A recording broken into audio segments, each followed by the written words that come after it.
हो गए, बड़ा रोना धोना हो गया। ईवीएम की इज्जत अभी से जाने वाली है भाई, बहुत ही हालत ख़राब है।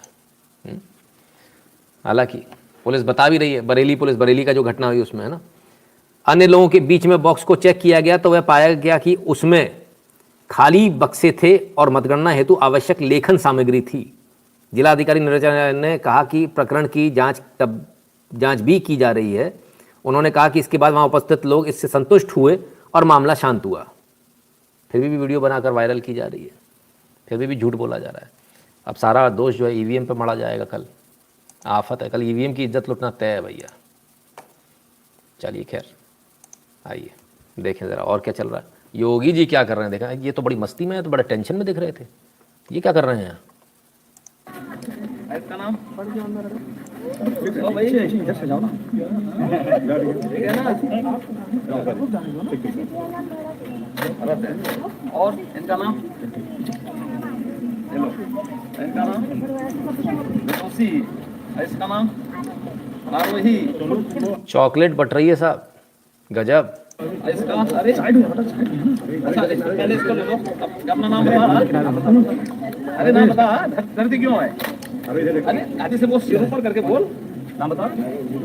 इसका नाम, यही नाम है इसका नाम, इसका नाम कोई क्या नहीं। और कौन बच्चे हैं इधर? गलत भेज रहे हैं, आगे समझ जाओ, उधर जाओ। नाम बोलो भाई, खाना खाओ, खाना खाओ, लो पकड़ो। इनका नाम, अच्छा इसका नाम क्या नाम है जी? इसका नाम, इसका अच्छा, और कौन है, कौन बचा? भाई अरे भाई सबको चॉकलेट बट रही है, कमाल है भाई, कमाल। तो काहे पीछे छूट गई? क्या नाम है तुम्हारा? चलो, और कौन है? इधर आओ जी। और बचा ये क्या है? चलो पीछे जाओ, और कौन है? कोई बचा? कोई छोड़ा तो नहीं? कितने बच्चे हैं? कौन है बच्चा? एक चॉकलेट बचा है।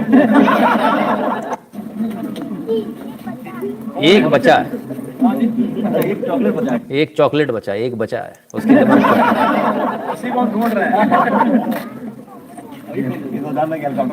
हेलीकॉप्टर में बैठोगे हैं सभी लोग? सभी लोग बैठोगे हैं? तब डर तो नहीं लगेगा? इन बच्चों को ये पता ही नहीं कितने किस्मत वाले हैं ये, बताइए। और ये देखिए क्या आराम से खड़े हैं भाई, गजब हो गया, हद हो गई। इतना समय कैसे मिल जाता है, कमाल की बात है। क्यों डर तो नहीं लगना है? अब डर तो नहीं लगना, पूछने बैठोगे? कहाँ बैठने की बात हो रही है, आओ जरा ले चलें आपको। चल दिए सारे बच्चे।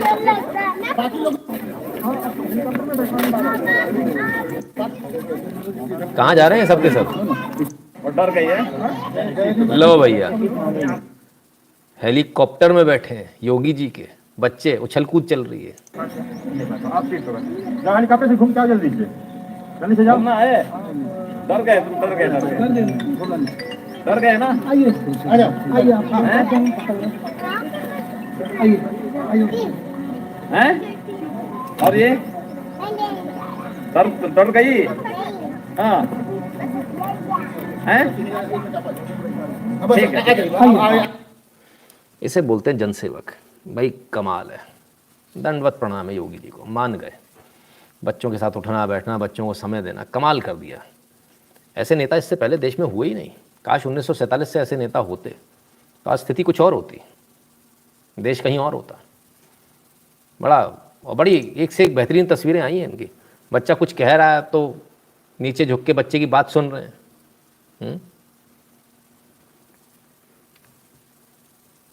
हाँ बताइए, हेलीकॉप्टर में बैठने को मिल गया बच्चों को, बल्ले बल्ले हो गई। खैर अब रिजल्ट कल आएगा, योगी जी कितने खुश होंगे कल, कितनी स्माइल होगी कितनी नहीं, ये तो कल मालूम चलेगा। अब तो खैर कुछ घंटों की बात बची है ना। 4 घंटे बाद शुरू हो जाएगी काउंटिंग। कल की बात तो कल होगी, आज की बात आज हो जाए। और आज बहुत खुशी का दिन है, ज़बरदस्त खुशी का दिन है, क्योंकि आज बीजेपी ने बड़ा ज़बरदस्त छक्का मारा है। लाइव कुल निकाय 80, बीजेपी 76, कांग्रेस 1। असम नगर पालिका चुनाव में भाजपा की प्रचंड जीत। बाप रे बाप, 80 में से 76 पर जबरदस्त जीत। राजेश उपाध्याय जी बहुत बहुत धन्यवाद। असम में मैं तो पहले ही बोल रहा था आठम में इतना ही जीत होएगा। हाँ यस बिल्कुल, हिमंता विश्व शर्मा कमाल कर दिया। असम में बीजेपी की बड़ी जीत, नगर निकाय चुनाव में 80 में से 74 सीट। ये कम कैसे लिख दिया भाई, 76 थी, 76 है, थोड़ी पुरानी न्यूज है। आइए, प्रचंड जीत की ओर भाजपा, कांग्रेस फिसड्डी, एआईयूडीएफ का नहीं खुला खाता। लो भैया, वो जो लोग कह रहे थे 15 मिनट 5 मिनट वाले लोग, क्या हुआ, कितनी जगह भाजपा ने खड़े किए थे। रविवार को निकाय चुनाव में 70% से अधिक मतदान हुआ था। भारतीय जनता पार्टी ने सबसे अधिक 825 उम्मीदवार, और उसके बाद कांग्रेस ने 706 उम्मीदवार खड़े किए थे। कितने, 825 उम्मीदवार खड़े किए थे। रिजल्ट देख लें हिमंता विश्व शर्मा का, आइए देख लीजिए। 825 में से 807 जीत गए। 807, क्या स्ट्राइक रेट है भाई, क्या गजब स्ट्राइक रेट है। इनका तो आईआईटी फाईआईटी सब जगह सिलेक्शन हो गया, आईएएस बन गए। तो BJP registers landslide victory by bagging 807 out of 977 wards. 807 जीत गए, 825 तो कुल खड़े किए थे। मजा आया कि नहीं आया, कैसी न्यूज़ है, आनंद आया। कल से पहले आज हो गई दिवाली। धीरज जी कहते हैं योगी जी का रोला है, सपा का धोना है। ठीक है, आनंद, मज़ा आया। अब जो हारने वाले हैं उनकी भी सुन लीजिए, जो हार जाते हैं वो कैसे करते हैं। अभी आज तो कुछ देख ही रहे हो, कल भी देखो। आइए और न्यूज़ पे भी नज़र डाल रहे हैं। तेरी खैर नहीं उससे बैर नहीं, रोज़ औसतन 5 बच्चियों से दरिंदगी, पर एक कोर्ट में एक साल में एक ही फैसला सुना रही है। एक कोर्ट एक साल में एक ही फैसला सुना रही है, और हालत क्या है, रोज 5 बच्चियों से दरिंदगी हो रही है। कब इसका न्याय हो, कभी हो ही नहीं पाएगा। आपको लगता है इससे कभी इस तरह से न्याय हो पाएगा? मुझे तो नहीं लगता कभी न्याय हो पाएगा। अच्छी बात की बात करते हैं। मधु जी हमने टैग कर दिया, ये लाइव वाली खबर आपके एनएसओ द्वारा हमने आपके द्वारा एनएसओ हमें पहले दी गई लाइव की। तो भाई साहब जो बीजेपी के नेता हैं वो भी बाद में लाते हैं, उनसे पहले हम कर देते हैं उसी खबर को। तो बहुत सारी बीजेपी वाले देखते हैं, तुमको आपको देखने को अच्छा लगता है, हमको किसी ने ट्वीट करना है, अच्छी बात है, गुड, इसमें बुराई वाली बात है। लेकिन बात ये वाली है कि पुरानी न्यूज़ है, नई न्यूज़।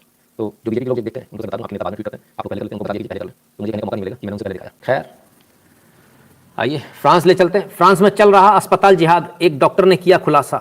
क्या डॉक्टर ने खुलासा किया? डॉक्टर पैट्रिक पेलॉक्स ने खुलासा किया, क्या किया कि कट्टर इस्लामी तत्व स्वास्थ्य विभाग और अस्पतालों में एक अलग तरह का जिहाद चलाए हुए हैं। ये तत्व महिलाओं, यहूदियों और होमोसेक्सुअल लोगों के इलाज में कोताही करते हैं, उनके साथ भेदभाव करते हैं। यही चीज़ हमने श्रीलंका में भी देखी थी, जहाँ एक ही डॉक्टर ने शायद कितने 2000 या शायद उससे भी ज़्यादा लोगों की, महिलाओं की जो नॉन मुस्लिम महिलाएं थी उनकी बच्चेदानी निकाल दी थी, ताकि वो कंसीव ना कर पाएँ, ताकि वो माँ ना बन पाएँ। और ऐसा यहाँ देखने को भी मिल रहा है कि जो होमोसेक्सुअल हैं, जो यहूदी हैं और जो नॉन मुस्लिम हैं, उनके इलाज में कोताही करते हैं, मरता है तो मर जाए। तो साहब अस्पताल जिहाद भी चल रहा है, इलाज जिहाद भी चल रहा है। कितने तरह के जिहाद है, हमें तो समझ में नहीं आता। खैर, लेकिन कुछ बोलो मत, क्योंकि जज साहब का कुछ और कहना है। Justice Rao, supreme court has also held that merely shouting Khalistan जिंदाबाद on streets would not be violation of rule of law. There are so many examples where top court has protected the free speech. तो free speech में मतलब खालिस्तान जिंदाबाद चिल्ला देने से कुछ नहीं होगा, इससे कुछ नहीं होगा। फ्री स्पीच है साहब, खूब चिल्लाओ। वाह क्या बात है, हमारे यहाँ की कोर्ट बोल रही है, हमारे यहाँ जज साहब बोल रहे हैं, नॉट कोर्ट तो नहीं बोल रही, हमारे यहाँ जज साहब बोल रहे हैं, कहते हैं कोर्ट ने ऐसा कहा है। आइए और सुन लीजिए। Justice Rao, Supreme Court said that any speech made against government policy or action cannot be seditious speech unless it is against the security of the state. What is promoted through these judgments that every individual should be given an opportunity to openly discuss. अरे sir क्या बात है, openly discuss करने के लिए आप लोग इतने चिंतित हो, इतना सब कुछ करने को आप लोग तैयार हो, तो कर तो रहे हैं सब लोग, ओपनली डिस्कस कीजिए ना। फिर आप कंटेम्प्ट ऑफ कोर्ट लगा देते हो, जब आपसे पूछते हैं आपकी जवाबदेही पूछी जाती है, तब आप कंटेम्प्ट ऑफ कोर्ट लगा देते हो, तब आपके तो ना, ये तो नहीं चलेगा। बहरहाल एक प्रोग्राम में बोल रहे थे, Soli Sorabjee first excellence award and scholarship and inauguration memorial lecture, वहाँ पर बोल रहे थे जस्टिस राव साहब। तो चलिए साहब देख लीजिए, ये स्थिति है। Who government is coming tomorrow in UP, Madan Lal ji सरकार की जहाँ तक बात कर रहे हैं, स्टैम्प पेपर पे लिख लीजिए, हर तरह से देख लीजिए, कुछ भी कर लीजिए, योगी ही आने वाला है कल। ठीक है, सारा खेल सीट का है। अगर 280 आएंगी तो भी मैं हार मानूंगा, क्योंकि मेरे हिसाब से जिस हिसाब से काम किया वो 330 के आसपास, उस हिसाब से सीट कम से कम होनी चाहिए। इतना काम किया है, इसलिए 280 को भी मैं हार मानूंगा। सरकार आपकी 202 में बन जाएगी। सोचिए कितना बड़ा मार्जिन है, दिमाग से निकाल दीजिए, कोई है ही नहीं, असंभव है कोई और आ जाए। थोड़ी देर में भी पेटियाँ खुलनी शुरू होंगी, सामने आ जाएंगे नतीजे।